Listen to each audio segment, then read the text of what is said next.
রুবেলের school গ্রীষ্মের ছুটির বন্ধ দিয়েছে, তাই অনেক দিন পর সে দাদুর বাড়িতে বেড়াতে যাচ্ছে।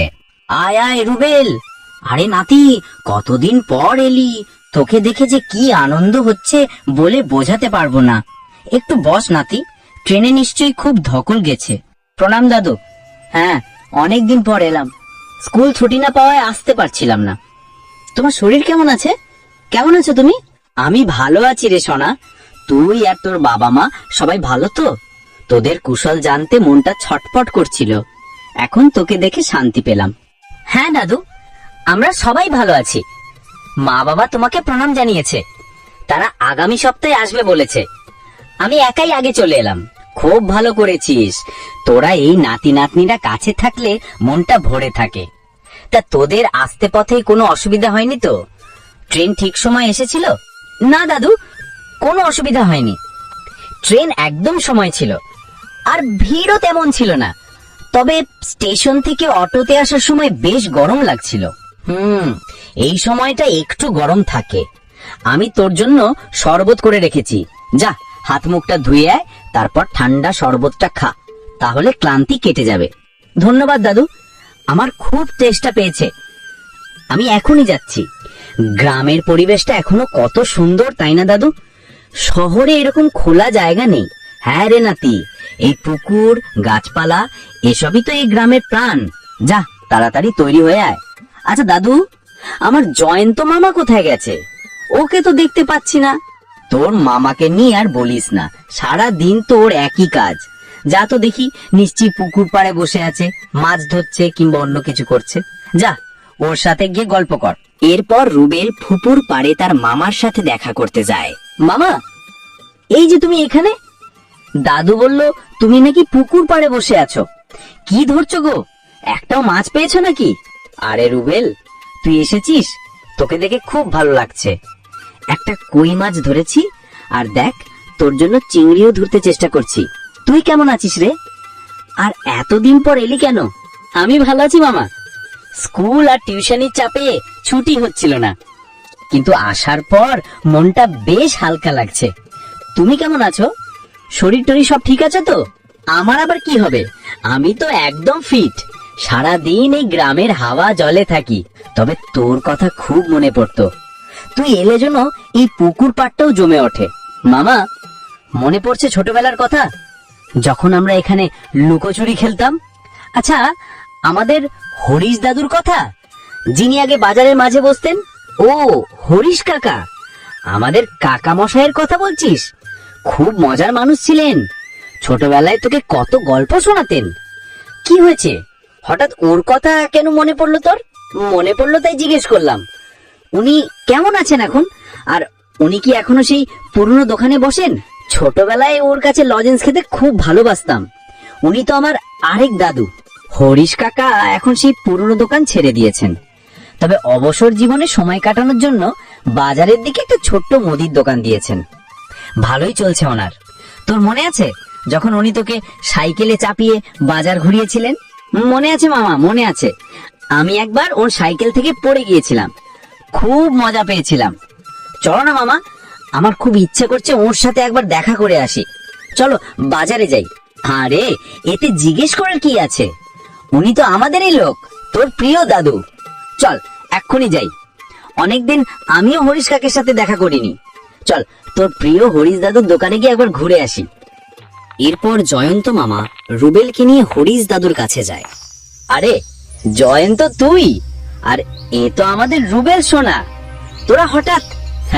কতদিন পর তোকে দেখলাম রে রুবেল। আয় আমার কাছে আয়। কেমন আছো দাদু? অনেকদিন পর তোমার কথা মনে পড়লো, তাই মামাকে ধরে নিয়ে এলাম। তোমার দোকানটি খুব সুন্দর হয়েছে। ভালো আছি, ভালো আছি। এই তো বুড়ো বয়সে একটু সময় কাটাতে এই দোকানটা দিলাম। তোর বাবা মা কেমন আছে? আর গ্রামের দাদু দিদাই বা কেমন আছেন? কাকা মশাই, আমরা সবাই ভালো আছি।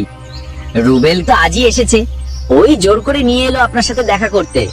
বলল ছোটবেলার বন্ধুকে দেখবো। আমি ওর বন্ধু? আরে, সে তো আমার পরম ভাগ্য। তুই তো সেই আগের মতোই মিষ্টি কথা বলিস। দাঁড়া, তোর জন্য গরম জিলাপি আছে, নিয়ে আয় তো ওদিক থেকে। ধন্যবাদ দাদু। আমার কিন্তু মনে আছে, আগে তুমি লজেন্স দিতে।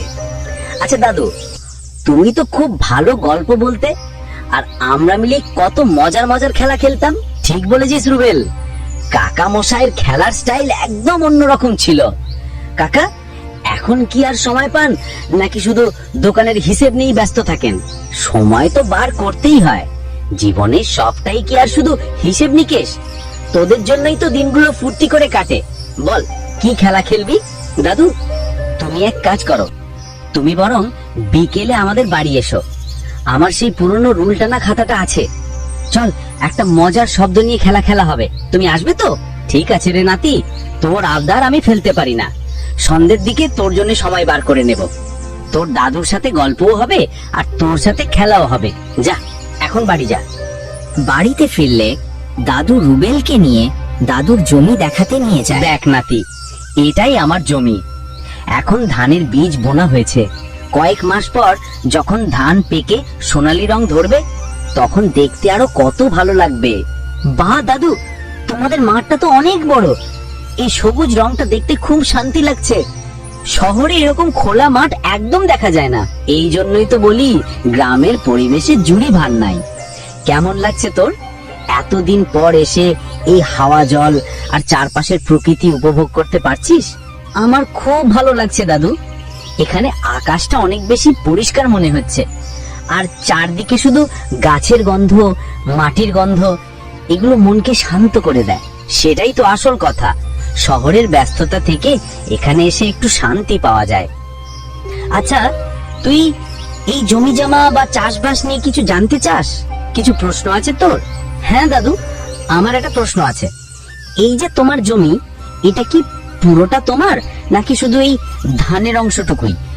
জমিটা আসলে মাপা হয় কিভাবে? ভালো প্রশ্ন করেছিস। না, পুরো মাঠটা আমার নয়, এই যে দেখছিস ছোট ছোট আল দেওয়া আছে, এগুলো দিয়ে জমির সীমানা মাপা হয়। ও, তাহলে ওই উঁচু বাঁধগুলোই হলো বর্ডার, তাই না? আচ্ছা দাদু, তোমার জমিতে যে মাটি, সেটা কি নরম? যদি আমি এই মাটির উপর দিয়ে দৌড়াই, তাহলে কি পড়ে যাব? এখন তো মাটি নরমই আছে, জল সেচ দেওয়া হয়েছে, তবে তুই সাবধানে দৌড়াবি, পড়লেও সমস্যা নেই, নরম মাটি। কিন্তু কেন, তুই কি দৌড়াতে চাস? না, দৌড়াবো না। আরেকটা কথা, এই যে জমি, এরও কি তেষ্টা পায়? মানে একেও কি জল খাওয়াতে হয়? জল না দিলে কি গাছগুলো শুকিয়ে যাবে? তুই ঠিকই বলেছিস রুবেল, গাছেরও তেষ্টা পায়। দেখছিস না, পাশের নদী থেকে জল টেনে এনে জমিতে দেওয়া হয়। জল না দিলে গাছগুলো তো বাঁচবে না, এই জন্যই তো চাষিরা এত পরিশ্রম করে। বাহ, তাহলে তোমরা জমিকে খাবারও দাও, জলও দাও। জমি তো অনেকটা আমাদের মতো, তাই না দাদু? সেও খায়, জল পান করে, তারপর ফল দেয়। একদম ঠিক বলেছিস নাতি। দেখলি তো, গাছপালা, মাটি, আমরা সবাই আসলে এক সূত্রে বাঁধা। তোদের মতো ছোটদের কৌতূহল দেখলে বোঝা যায় প্রকৃতির মধ্যে কত সরল সত্যি লুকিয়ে আছে। এই জন্যই তো এই গ্রাম আর মাঠ এত সুন্দর। চল এবার বাড়ি ফেরা যাক, হরিশ কাকা আসার সময় হয়ে এলো।